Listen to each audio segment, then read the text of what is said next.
किसी एक मंच पर एक सेमिनार चल रहा था, तो लोगों को मोटिवेशनल थॉट्स बढ़ाने के लिए एक वहाँ वक्ता आया और फिर लोगों को मोटिवेशनल स्पीच देने लगा।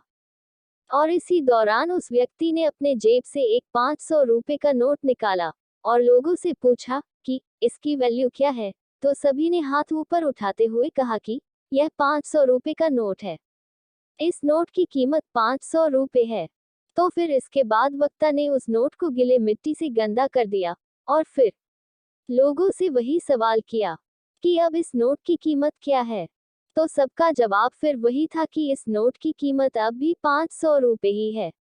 इसके बाद उस वक्ता ने उस नोट को पानी के गिलास में पूरी तरह भिगो दिया और फिर गीले नोट को लोगों को दिखाते हुए उसकी कीमत को पूछा। तो हर बार की तरह लोगों का जवाब वही था कि अब भी इस नोट की कीमत 500 रुपए ही है।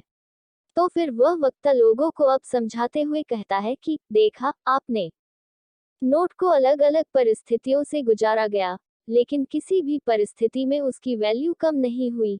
यानी 500 रुपए का नोट की वैल्यू हमेशा 500 ही रहेगी। तो फिर भला हम इंसान के जीवन में थोड़ी सी परिस्थितियां बदलती भी है, तो हमारी वैल्यू कैसे कम हो सकता है। किसी सफलता या असफलता से जीवन की वैल्यू कभी कम नहीं हो सकती है।